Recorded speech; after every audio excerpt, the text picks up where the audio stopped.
আসসালামু আলাইকুম প্রিয় দর্শক, অন্যমঞ্চের আলোচনায় আপনাদের সবাইকে আমন্ত্রণ জানাচ্ছি।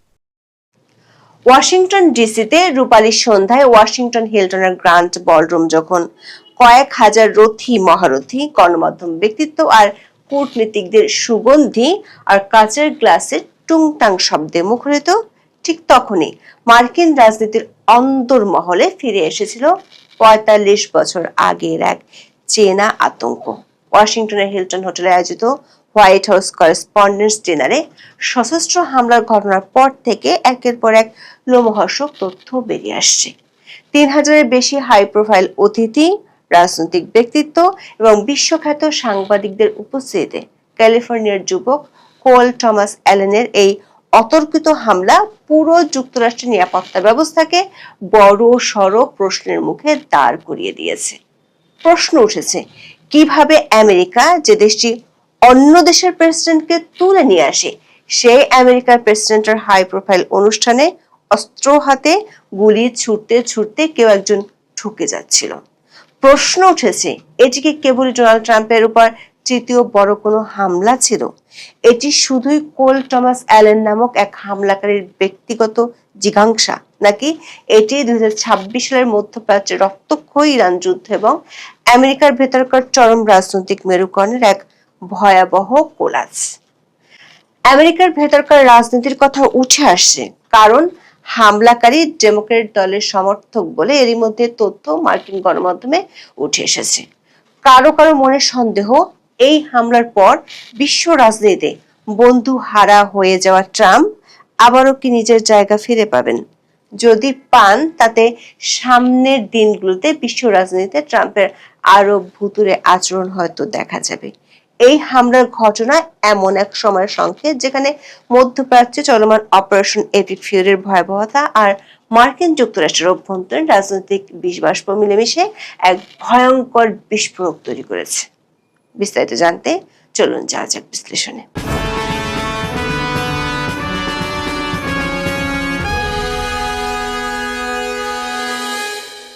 ২৫শে এপ্রিল শনিবার রাত তখন ৮টা ৩৬ মিনিট। স্পটটি কোনো হলিউডের সিনেমার শুটিং এর স্পট ছিল না।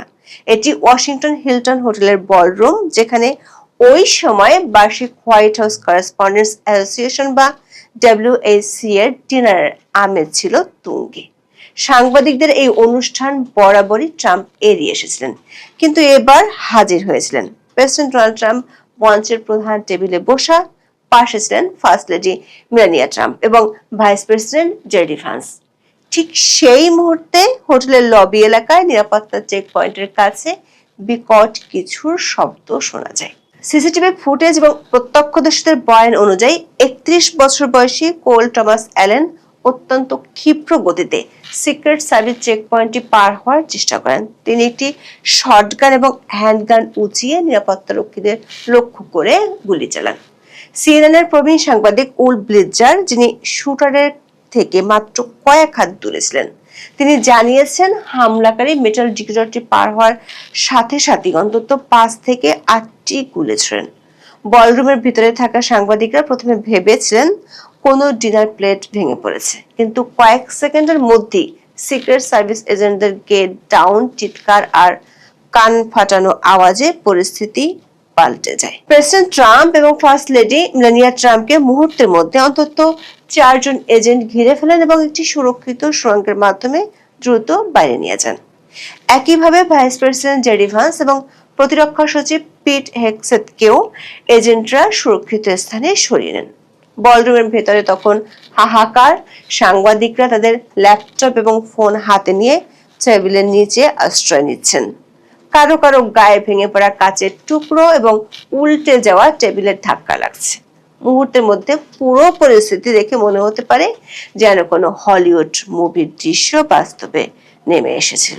নিরাপত্তা বাহিনীর তৎপরতায় আততায়ী বলরুমের ভেতরে ঢুকতে পারেনি। যদি পারত, তাহলে এতক্ষণে অনেক বড় একটা দুর্ঘটনার নজির হাজির হয়ে যেত। বলরুমের ভেতরে উপস্থিত থাকা ডিস্ট্রিক্ট অফ কলম্বিয়ার ইউএস অ্যাটর্নি জেনিন পিরো সেই মুহূর্তের বর্ণনায় বলেন, গুলির শব্দ শোনার সঙ্গে সঙ্গে কয়েক হাজার মানুষের গুঞ্জন ছাপিয়ে এক অদ্ভুত নিস্তব্ধতা নেমে আসে। প্রত্যেকে তখন নিজের জীবন বাঁচাতে টেবিলের নিচে বা মেঝের সঙ্গে মিশে যাওয়ার চেষ্টা করছিলেন। তদন্তে জানা গেছে এক সিক্রেট সার্ভিস এজেন্ট হামলাকারীকে আটকাতে গিয়ে গুলিবিদ্ধ হয়েছেন, কিন্তু তার বুলেট প্রুফ ভেস্টটি তাকে নিশ্চিত মৃত্যুর হাত থেকে বাঁচিয়ে দেয়। তদন্তে বেরিয়ে এসেছে এক বিস্ময়কর তথ্য। হামলাকারী কোল থমাস অ্যালেন কোনো সাধারণ বা ছিচকে অপরাধী নন, বরং তিনি ছিলেন মেধাবী এবং পেশাগতভাবে সফল। 31 বছর বয়সী এই যুবক ক্যালিফোর্নিয়ার টরেন্স এলাকার বাসিন্দা। তিনি 2017 সালে বিশ্বখ্যাত ক্যালটেক থেকে মেকানিক্যাল ইঞ্জিনিয়ারিং এ স্নাতক এবং 2025 সালে ক্যাল স্টেট ডমিঙ্গুয়েস হিলস থেকে কম্পিউটার সায়েন্সে মাস্টার্স পাশ করেন। তিনি C2 এডুকেশন নামক এক নামী প্রতিষ্ঠানে পার্ট টাইম শিক্ষক হিসেবে কাজ করতেন এবং 2024 সালের ডিসেম্বরে টিচার অব দ্য মান্থ হিসেবে পুরস্কৃত হয়েছিলেন। তার লিঙ্কডইন প্রোফাইলে নিজেকে তিনি ইঞ্জিনিয়ার, গেম ডেভেলপার এবং জন্মগত শিক্ষক হিসেবে বর্ণনা করেছেন। অ্যালেন লস এঞ্জেলস থেকে ট্রেনে করে শিকাগো হয়ে ওয়াশিংটনে পৌঁছান। মেট্রোপলিটন পুলিশের অন্তর্বর্তীকালীন প্রধান জেফ্রি ক্যারল এক চাঞ্চল্যকর তথ্য দিয়ে জানিয়েছেন, হামলাকারী কোল থমাস অ্যালেন ওই হোটেলেরই একজন নিবন্ধিত অতিথি ছিলেন। তথ্যটি গোয়েন্দা সংস্থাগুলোকে ভাবিয়ে তুলেছে, কারণ হোটেলের অতিথি হওয়ায় তিনি স্বাভাবিক নিরাপত্তা স্ক্রিনিং এর আওতার বাইরে বা এর ভিতরেই অবস্থান করার সুযোগ পেয়েছিলেন। পুলিশ ইতিমধ্যে হিলটন হোটেলের ওই নির্দিষ্ট কক্ষটি সিলগালা করে দিয়েছে। ফরেনসিক বিশেষজ্ঞরা সেখানে কোনো ডিজিটাল এভিডেন্স, নথিপত্র বা আরো অস্ত্র মজুদ ছিল কিনা তা খতিয়ে দেখছেন। পিরো জানিয়েছেন, একটি নির্দিষ্ট কক্ষ ভাড়া নিয়ে দীর্ঘ সময় ধরে ওই হামলার পরিকল্পনা করা হয়েছিল কিনা সেটি এখন তদন্তের মূল বিষয়। তদন্তকারী সংস্থাগুলো অ্যালেনের কাছ থেকে উদ্ধার করার ডায়েরি থেকে জানতে পেরেছে তিনি ট্রাম্প প্রশাসনের উচ্চ পদস্থ কর্মকর্তাদের উপর হামলা করার এক গভীর মানসিক তাড়না থেকে এই কাজ করেছেন। ভারপ্রাপ্ত অ্যাটর্নি জেনারেল টড ব্রান্ড জানিয়েছেন, অ্যালেন সম্ভবত এককভাবে এই পরিকল্পনা করেছিলেন, তবে তার কোনো বৃহত্তর গোষ্ঠী বা রাষ্ট্রের সাথে সম্পর্ক ছিল কিনা তা নিবিড়ভাবে খতিয়ে দেখা হচ্ছে। দর্শক, ডোনাল্ড ট্রাম্প সম্ভবত আধুনিক মার্কিন ইতিহাসের সবচেয়ে বেশি হামলার লক্ষ্যবস্তু হওয়া প্রেসিডেন্ট। গত 2 বছরে এটি তার উপর তৃতীয় বড় ধরনের হত্যা চেষ্টা। প্রথমটি ঘটেছিল 2024 সালের 13 জুলাই পেনসিলভানিয়ার বাটলার নির্বাচনী র্যালিতে। দ্বিতীয়টি ঘটেছিল 2024 সালের 15 সেপ্টেম্বর ফ্লোরিডার গলফ কোর্সে। এই ধারাবাহিক হামলার পিছনের কারণগুলো নিয়ে বিশ্লেষকদের মধ্যে ব্যাপক বিতর্ক রয়েছে। প্রেসিডেন্ট ট্রাম্প অবশ্য নিজে দাবি করেছেন তার বিপ্লবী কর্মকাণ্ড তাকে লক্ষ্যবস্তুতে পরিণত করেছে। তিনি আব্রাহাম লিঙ্কনের উদাহরণ দিয়ে বলেছেন, যারা সবচেয়ে বড় পরিবর্তন আনে তাদেরই লক্ষ্য বানানো হয়। তবে মার্কিন বিশ্লেষকরা মনে করেন আমেরিকার তীব্র রাজনৈতিক পোলারাইজেশন বা মেরুকরণ এই সহিংসতার মূল জ্বালানি। রিপাবলিকানরা দাবি করছেন বিরোধী রাজনৈতিক শিবির এবং মূলধারার মাধ্যমগুলো ট্রাম্পকে যেভাবে ক্রমাগত দানব হিসেবে উপস্থাপন করেছে, তার ফলে অ্যালেনের মতো ব্যক্তিরা এ ধরনের কাজ করতে প্ররোচিত হচ্ছে। অন্যদিকে সমালোচকরা বলছেন ট্রাম্পের নিজের রাজনৈতিক ভাষা এবং গণতান্ত্রিক প্রতিষ্ঠানের উপর তার অব্যাহত আঘাতই দেশের রাজনৈতিক পরিবেশে এই বিষবাষ্প ছড়িয়েছে। এর মধ্যে FBI এর তদন্তে দেখা গেছে অ্যালেন 2024 সালে কমলা হ্যারিসের প্রচারণায় $25 একটি ক্ষুদ্র অনুদান দিয়েছিলেন। প্রাথমিক জিজ্ঞাসাবাদে অ্যালেন তদন্তকারীদের জানিয়েছেন তার লক্ষ্য ছিল ট্রাম্প প্রশাসনের শীর্ষ কর্মকর্তাদের হত্যা করা। মার্কিন বিশ্লেষকরা বলছেন এই হামলার সময়কালটা বেশ গুরুত্বপূর্ণ। এই হামলার ঠিক আগে প্রেসিডেন্ট ট্রাম্প পাকিস্তানে হতে যাওয়া শান্তি আলোচনা বাতিল করে দেন। পাকিস্তানের প্রধানমন্ত্রী শেহবাজ শরীফ এবং সেনাপ্রধান আসিম মুনির মধ্যস্থতাকারী হিসেবে কাজ করছিলেন। কিন্তু ট্রাম্প বলেন ইরান আমেরিকাকে যথাযথ প্রস্তাব দেয়নি, আমেরিকার হাতে সব কার্ড রয়েছে।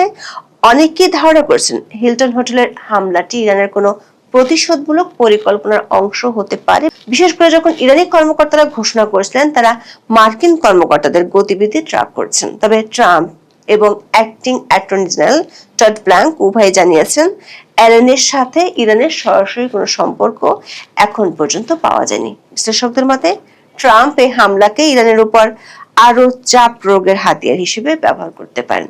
যদিও তিনি প্রকাশ্যে আলোচনার কথা বলছেন, কিন্তু বাস্তবে তিনি ইরানের জিরো এনরিচমেন্ট বা শূন্য পরমাণু সমৃদ্ধকরণের দাবিতে অনড়। কারণ ওয়াশিংটন হিলটনের হামলার ঘটনাটি বিশ্বজুড়ে তীব্র প্রতিক্রিয়ার সৃষ্টি করেছে। ব্রিটিশ প্রধানমন্ত্রী কিয়ার স্টারমার এই হামলাকে গণতন্ত্র এবং সংবাদপত্রের স্বাধীনতার উপর একটি জঘন্য আঘাত হিসেবে দেখছেন। ফরাসি প্রেসিডেন্ট ইমানুয়েল ম্যাক্রো এবং ইউরোপীয় কমিশনের president Ursula von der Leyen ট্রাম্পের প্রতি তাদের সংহতির কথা বলেছেন। মার্কিন সংবাদ মাধ্যমগুলোর মধ্যে এক তীব্র বিতর্ক শুরু হয়েছে। ফক্স নিউজ এবং নিউজ ম্যাক্স এই হামলার জন্য আয়োজকদের নিরাপত্তা গাফিলতি এবং ট্রাম্প বিদ্বেষী মিডিয়াকে দায়ী করেছে। অন্যদিকে সিএনএন এবং নিউ ইয়র্ক টাইমস রাজনৈতিক সহিংসতার ক্রমবর্ধমান ট্রেন্ড নিয়ে উদ্বেগ প্রকাশ করেছে। এতদিন ইরান যুদ্ধ নিয়ে যারা ট্রাম্পের ঘোর বিরোধী ছিল, তারা এখন ট্রাম্পের পক্ষে কথা বলছেন। বিশ্লেষকরা মনে করেন বিষয়টিকে ট্রাম্প যদি পুঁজি করেন, তাহলে বিশ্ব পরিস্থিতি আরো উত্তাল যে হবে তাতে সন্দেহ নাই। বিশেষ করে ডেমোক্রেটরা বলছেন 2026 সালের মধ্যবর্তী নির্বাচনের আগে এই হামলা ট্রাম্পের জন্য এক ধরনের পলিটিক্যাল ক্যাপিটাল হিসেবে কাজ করতে পারে, যা তার যুদ্ধের প্রতি জনসমর্থন বাড়াতে সহায়ক হতে পারে। দর্শক, পোল টমাস অ্যালেন একজন উচ্চ শিক্ষিত শিক্ষক হয়েও কেন শটগান হাতে নিলেন, তার উত্তর হয়তো তদন্তে পাওয়া যাবে। কিন্তু আমেরিকার সমাজ যে রোগে আক্রান্ত হয়েছে, তার চিকিৎসা কেবল আদালতে সম্ভব নয়। ইরান যুদ্ধ এবং অভ্যন্তরীণ রাজনৈতিক সহিংসতা, এই দুয়ের চাপাকলে পিষ্ট মার্কিন গণতন্ত্র এখন এক চরম সন্ধিক্ষণে দাঁড়িয়ে। অথচ এই আমেরিকা সারা দুনিয়া জুড়ে গণতন্ত্রের ছবক দিয়ে যাচ্ছে। সামনের দিনগুলোতে তদন্তের ফল কি হয় এবং তেহরানের উপর এর কি প্রভাব পড়ে, তার উপরে নির্ভর করছে পুরো বিশ্বের শান্তি ও স্থিতিশীলতা। তবে এটুকু বলা যায়, ওয়াশিংটনের বাতাস এখন আগের চেয়ে অনেক বেশি ভারী, আর শান্তির পথ অনেক বেশি সংকীর্ণ। ওয়াশিংটন হিলটনের বলরুম থেকে যখন প্রেসিডেন্টকে সরিয়ে নেওয়া হচ্ছিল, তখন কেবল একজন ব্যক্তি নন, বরং একটি ঐতিহ্যের পরাজয় ঘটছিল। পোল টমাস অ্যালেনরা কোনো ভিনদেশী হামলাকারী নন, তারা এই আমেরিকান সমাজের অংশ, যারা চরমপন্থার আগুনে পুড়ে এখন নিজ দেশের নেতাদেরই লক্ষ্যবস্তু বানাচ্ছে। ইরান যুদ্ধ এবং অভ্যন্তরীণ হামলা, এই দুই ফ্রন্ট ট্রাম্পকে এখন লড়তে হবে। কিন্তু প্রশ্ন থেকে যায়, বলরুমের কাজ মেরামত করা গেলেও আমেরিকার এই রাজনৈতিক ফাটল কি কখনো জোড়া লাগবে? এখন এই পর্যন্ত। সবাই ভালো থাকুন, সুস্থ থাকুন, নিরাপদে থাকুন। দেখা হবে আগামী পর্বে।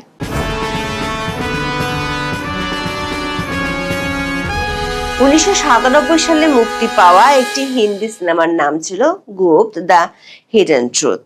বলিউড ইতিহাসের অন্যতম সেরা সাসপেন্স থ্রিলার সিনেমা হিসেবে এটি পরিচিত।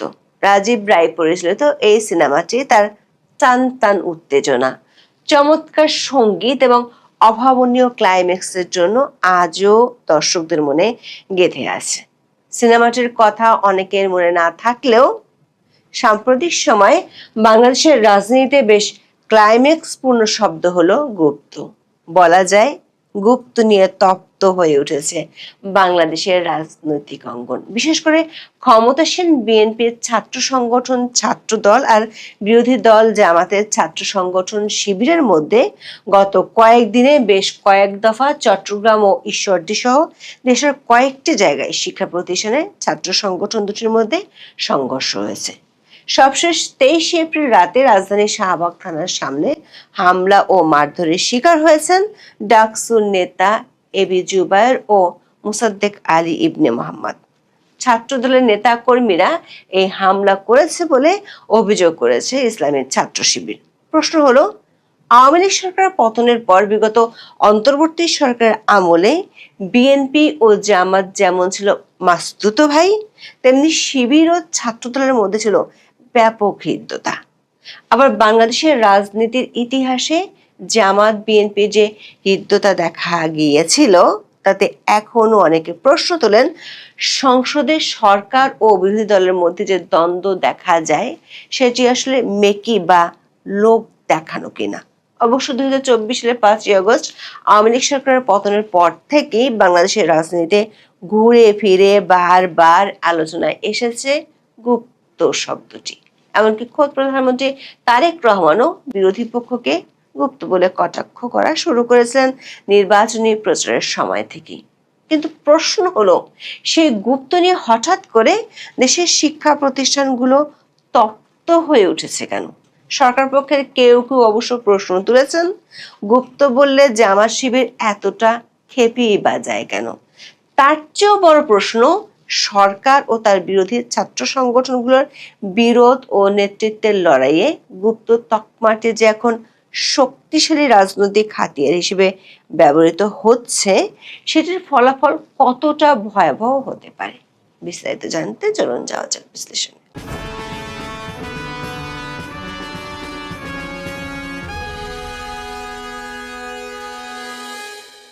জুলাই আন্দোলন এবং তার কিছুদিন পর পর্যন্ত বৈষম্য বিরোধী নেতারা রাজুতে আয় বলে ফেসবুকে স্ট্যাটাস দিয়ে লোক জড়ো করতো, তারপর চালাতো মব।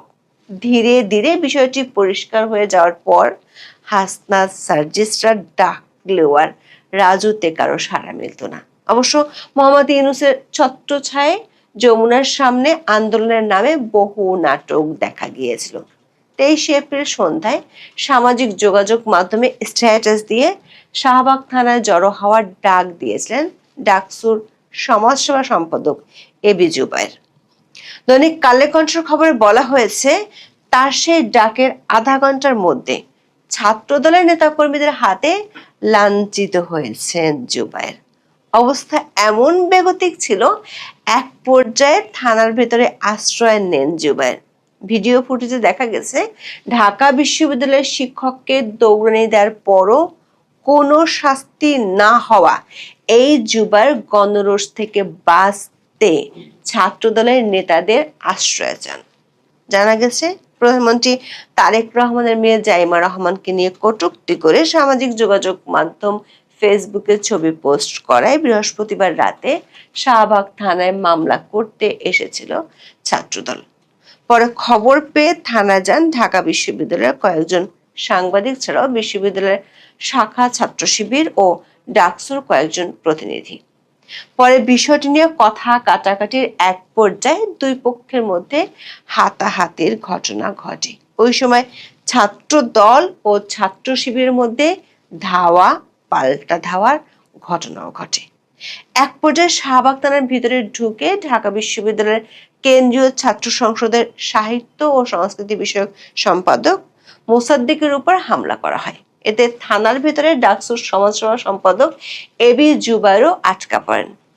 ইউনূসের আমলে এই ডাকসু নেতারা ঢাকা বিশ্ববিদ্যালয়ের ক্যাম্পাসে ছাত্র থেকে শুরু করে শিক্ষক, কর্মকর্তা অনেকের বিরুদ্ধে বিচার বহির্ভূতভাবে মব সন্ত্রাস চালালেও বিশ্ববিদ্যালয় ও ইউনূসের প্রশাসন ছিল নীরব। বরং যারা তাদের নির্যাতনের শিকার হতো, সরকার তাদেরকেই গ্রেপ্তার করত। 23 এপ্রিল প্রথমবারের মতো নিজেদের মবের কারণে বাধার মুখে পড়ল ডাকসুর দুই নেতা। তবে সাম্প্রতিক সময় এক সময়কার মিত্র শিবির ও ছাত্রদলের মধ্যে এই যে বিরোধ, সেটির সূত্রপাত হয় গত 21 এপ্রিল। আর তার উপলক্ষ ছিল একটি শব্দ, গুপ্ত। ওদিন চট্টগ্রামের সরকারি সিটি কলেজে ছাত্রদল ও ছাত্র শিবিরের নেতা কর্মীদের মধ্যে 2 দফা সংঘর্ষে অন্তত 10 জন আহত হয়। ডেইলি স্টারের খবরে বলা হয়েছে, জুলাই আন্দোলনের সময় চট্টগ্রাম সিটি কলেজ ক্যাম্পাসের একটি ভবনে আঁকা গ্রাফিতিতে লেখা ছিল ছাত্র রাজনীতি ও ছাত্রলীগ মুক্ত ক্যাম্পাস। পরে কলেজ শাখা ছাত্রদলের যুগ্ম আহ্বায়ক আব্দুল্লাহ আল মামুনের নেতৃত্বে একদল নেতা কর্মী ছাত্র শব্দটি মুছে দিয়ে সেখানে গুপ্ত লেখেন। এই ঘটনার একটি ভিডিও নিজের সামাজিক যোগাযোগ মাধ্যমে শেয়ার করেন মামুন। ওই ভিডিও নিয়ে 21 এপ্রিল ক্যাম্পাসের দুই পক্ষের মধ্যে উত্তেজনা ছড়িয়ে পড়ে এবং সংঘর্ষ হয়। এর পরদিন মানে 22 এপ্রিল বুধবার ঢাকা, জাহাঙ্গীরনগর, চট্টগ্রাম ও জগন্নাথ বিশ্ববিদ্যালয় ক্যাম্পাসে ছাত্রদলের বিভিন্ন ইউনিটের শিক্ষার্থীরা নতুন করে দেয়াল লিখন ও গ্রাফিতি আঁকেন। চট্টগ্রাম বিশ্ববিদ্যালয় ক্যাম্পাসের বিভিন্ন গুরুত্বপূর্ণ সড়কে চলে গুপ্ত থেকে পানা চাই স্লোগান সম্বলিত গ্রাফিতি আঁকার কর্মসূচি। জগন্নাথ বিশ্ববিদ্যালয়ের ছাত্রদলের নেতাকর্মীরা ক্যাম্পাসের বিভিন্ন দেয়ালে গুপ্ত যাদের অবস্থান, তাদের বাড়ি পাকিস্তান সহ বিভিন্ন স্লোগান লেখেন। ঢাকা বিশ্ববিদ্যালয়ে চলে এমন দেয়াল লিখন। এরই মধ্যে প্রধানমন্ত্রীর কন্যা জায়েমা রহমানকে নিয়ে সামাজিক মাধ্যমে একটি বাজে পোস্ট দেওয়ার ঘটনা ঘটলে পরিস্থিতি আরো গুরুতর হয়ে গেছে। শেষমেশ দেখা গেল প্রথমবারের মতো ডাকসু নেতারা, যারা এতদিন মব সন্ত্রাসের মাধ্যমে হামলা চালাতো, তারাই এবার রোষের শিকার হলেন। দর্শক, 2001 সালের নির্বাচনের আগে থেকেই বিএনপি জামাত ছিল হরিহর আত্মার সম্পর্ক। 4 দলীয় জোটের অংশ হয়ে জামাত ইসলামী প্রথমবারের মতো মন্ত্রিত্বের স্বাদও নিয়েছিলেন। স্বাধীনতা বিরোধী শক্তি হিসেবে অভিযোগ থাকার পরও বিএনপি কখনোই জামাতের বিরুদ্ধে যায়নি। এমনকি 2024 সালের 5ই আগস্টের পর জামাত আর বিএনপির ছিল গলায় গলায় ভাব। ইউনূসের ডানে যদি বিএনপি থাকতো, বায়ে থাকতো জামাত। কিন্তু গত নির্বাচনের আগে থেকে হঠাৎ করে জামাত বিএনপির প্রধান প্রতিপক্ষ হয়ে গেলে গুপ্ত শব্দটি বেশ আলোচনায় উঠে আসে। বিষয়টি প্রথমে বিএনপির কয়েকজন নেতা বলল, যখন নির্বাচনী প্রচারণার বর্তমান প্রধানমন্ত্রী তারেক রহমানও গুপ্ত বলা শুরু করেন, তখন থেকে শব্দটি বেশ ভিন্ন মাত্রা পায়। গত 31শে জানুয়ারি সিরাজগঞ্জের বিসিক শিল্প পার্কে নির্বাচনী জনসভায় তারেক রহমান বলেছিলেন, আপনাদেরকে অনেকেই এসে বিভ্রান্ত করার চেষ্টা করবে। যারা এসে আপনাদেরকে বিভ্রান্ত করার চেষ্টা করবে, দেখা মাত্র তাদেরকে বলবেন গুপ্ত তোমরা। ওই দিন তিনি আরো বলেন, যারা এসে বিভ্রান্তিমূলক কথা ছড়াবে তাদের একটি নাম গুপ্ত, কারণ তাদেরকে গত 16 বছর দেখা যায়নি। তারা মিশেছিল 5 তারিখে যারা পালিয়ে গেছে তাদের সঙ্গে তলে তলে। তারেক রহমান এই কথা বলার পরদিনই এক জনসভায় জামাতের আমির ও বর্তমান বিরোধী দলীয় নেতা বলেন, অনেকে তাদেরকে খোঁজা দেয় তারা নাকি গুপ্ত নাকি সুপ্ত। লজ্জা, নিজেরা যারা গুপ্ত সুপ্ত হয়ে থেকেছেন সেই লোক যদি জামাতকে গুপ্ত বলেন, আপনাকে গুপ্ত বলে, আপনার কেমন লাগবে বলেন? 2001 সাল থেকে যে জামাত ছিল বিএনপির 1 নম্বর সঙ্গী, হঠাৎ করে বিএনপি প্রধানের মুখ থেকে এমন গুপ্ত বলে সরাসরি আক্রমণ জামাতকে রাজনীতির মাঠে ভাবিয়ে তোলে। নির্বাচনের পরেও তারেক রহমান তার নতুন রাজনৈতিক প্রতিপক্ষকে গুপ্ত বলে কটাক্ষ করেছেন। গত 4 ফেব্রুয়ারি তিনি বলেছেন, গুপ্ত সংগঠনের ব্যক্তিরা নতুন জালেম রূপে আবির্ভূত হয়েছে। প্রশ্ন হলো, তারেক রহমান তার দীর্ঘদিনের রাজনৈতিক বন্ধুকে কেন গুপ্ত বলে কটাক্ষ করছেন? তার এই গুপ্ত ডাকা নিয়ে কেনই বা রীতিমতো ধারালো অস্ত্র নিয়ে দুপক্ষ মারমুখী অবস্থানে চলে গেল? আবিধানিক অর্থে শব্দটির অর্থ গোপন বা লুকানো। তবে বর্তমান রাজনৈতিক প্রেক্ষাপটে বিশেষ একটি গোষ্ঠীর দীর্ঘকালীন রাজনৈতিক কৌশলকে ইঙ্গিত করে শব্দটি ব্যবহার হচ্ছে। বাংলাদেশের রাজনীতিতে আন্ডারগ্রাউন্ড বা গোপন তৎপরতা নতুন নয়। 1974 সালের পূর্ব বাংলার সর্বহারা পার্টি, পূর্ব বাংলার কমিউনিস্ট পার্টি, জাসদ ও গণবাহিনী, সাম্যবাদী দল সহ বেশ কিছু দলের কার্যক্রমের উপর নিষেধাজ্ঞা আরোপ করা হয়। সায়েদ আবুল আল মওদুদীর নেতৃত্বে 1941 সালে জামাতে ইসলামের প্রতিষ্ঠার পর থেকে দলটি 5 বার নিষিদ্ধ হয়। সর্বশেষ কোটা সংস্কার আন্দোলনকে কেন্দ্র করে সহিংসতায় জড়িত থাকার অভিযোগে 2024 সালের 1 আগস্ট তৎকালীন আওয়ামী লীগ সরকার সন্ত্রাস বিরোধী আইনে জামাতে ইসলামী ও ইসলামী ছাত্র শিবিরকে নিষিদ্ধ ঘোষণা করেছিল। কোন দল বা সংগঠনকে নিষিদ্ধ করা হলে সে দলটি আর প্রকাশ্যে রাজনীতি করার আইনি বৈধতা হারায়। ফলে তাদের গোপনে রাজনৈতিক কর্মকাণ্ড পরিচালনা করতে হয়। তবে শিবির তো এখন আর নিষিদ্ধ নয়। ডাকসু সহ দেশের 5টি ছাত্র সংসদে তারা জিতেছে। তাহলে কেন এখন গুপ্ত শব্দটি মূলত ইসলামী ছাত্র শিবিরকে উদ্দেশ্য করে ব্যবহৃত হচ্ছে? সংগঠনটির কয়েকজন কর্মী আওয়ামী লীগ সরকারের 15 বছরের শাসনামলে ছাত্রলীগের বিভিন্ন পদে ছিলেন। 2024 সালের 5ই আগস্টের পর তাদের আসল পরিচয় বা নতুন রাজনৈতিক অবস্থান সামনে আসার পর গুপ্ত শব্দটি রাজনৈতিক মহলে বিদ্রুপ ও সমালোচনার হাতিয়ার হয়ে ওঠে। অবশ্য শিবিরের দাবি, বিশ্ববিদ্যালয়গুলোতে ছাত্রলীগের একচ্ছত্র আধিপত্যের সময় টিকে থাকার জন্য তাদেরকে কৌশলগত ছদ্মবেশ নিতে হয়েছিল। তবে সমালোচকরা একে ভিন্ন নজরে দেখছে। অভিযোগ রয়েছে শিবিরের কর্মীরা ছাত্রলীগের গুপ্ত থেকে তাদের আশ্রয় প্রশ্রয়ে তাদের মতোই অন্যায় করে বেরিয়েছে, অন্যায় সুবিধা ভোগ করেছে। 2024 সালের আন্দোলনের পর ঢাকা বিশ্ববিদ্যালয় ইসলামী ছাত্র শিবিরের পূর্ণাঙ্গ কমিটি প্রকাশ্যে আসে। এতে সভাপতি হিসেবে সাদিক কায়েম ও সেক্রেটারি হিসেবে SM ফরহাদের নাম দেখা যায়। পরবর্তীতে 2025 সালে ডাকসু নির্বাচনে জিতে সাদিক কায়েম ভিপি হন। তবে তার একটি পুরনো ভিডিওতে দেখা যায় সূর্য সেন হলে নৌকা নৌকা বলে স্লোগান দিচ্ছেন ও সেলফি তুলছেন সাদিক কায়েম। অন্যদিকে ফরহাদ বিশ্ববিদ্যালয়ের সমাজ কল্যাণ ও গবেষণা ইনস্টিটিউট শাখা ছাত্রলীগের যুগ্ম সাধারণ সম্পাদক হিসেবে 2022 সালে ঘোষিত কমিটিতে ছিলেন। এছাড়া জসিমউদ্দিন হল ডিবেটিং ক্লাবের সভাপতি থাকাকালে ছাত্রলীগ নেতাদের সঙ্গে তার ছবি ছড়িয়ে পড়ে সামাজিক মাধ্যমে। চট্টগ্রাম বিশ্ববিদ্যালয়ের শিবিরের সরারদি হল সভাপতি আবরার ফারাবীর ছাত্রলীগ সংশ্লিষ্টতা নিয়েও ব্যাপক আলোচনা হয়। তিনি এক সময় ফেসবুকে শেখ হাসিনাকে জন্মদিনের শুভেচ্ছা জানিয়েছিলেন এবং জামাত শিবিরকে খুনি আখ্যা দিয়েছিলেন। পরে তিনি স্বীকার করেন 2022 সাল পর্যন্ত তিনি ছাত্রলীগের সাথে যুক্ত ছিলেন। বৈষম্যবিরোধী ছাত্র আন্দোলনের প্রধান সমন্বয়ক সার্জিস আলম ও অমর 21 হল ছাত্রলীগের পদধারী ছিলেন। আরেক সমন্বয়ক হাসনাত আব্দুল্লাহ 2020 সালে বঙ্গবন্ধু শেখ মুজিবুর রহমানের জন্মশতবার্ষিকী উপলক্ষে একটি জাতীয় পত্রিকায় বাংলাদেশ মানেই বঙ্গবন্ধু শিরোনামে মতামত প্রকাশ করেন। 2025 সালের আগস্টে বৈষম্য বিরোধী ছাত্র আন্দোলনের সাবেক সমন্বয়ক আব্দুল কাদের ফেসবুকে এসব নিয়ে একটি পোস্ট করলে তাকে তোপের মুখে পড়তে হয়। ছাত্রদল বলছে 5ই আগস্টের পর থেকে রাজনৈতিক পট পরিবর্তন হলেও ছাত্র শিবির তাদের পরিচয় গোপন রাখার রাজনীতি চালিয়ে যাচ্ছে। বিভিন্ন বিশ্ববিদ্যালয়ের পূর্ণাঙ্গ কমিটির নাম তারা প্রকাশ করেনি, বরং পরিচয় গোপন করে সাধারণ শিক্ষার্থীদের বিভ্রান্ত করছে। ফলে কোনো অন্যায় কর্মকাণ্ডের সাথে জড়িত থাকা সত্ত্বেও তাদের রাজনৈতিক পরিচয় প্রকাশ্যে আসছে না। একই সাথে নিজেদের স্বার্থ হাসিল করে নিচ্ছে সংগঠনটি।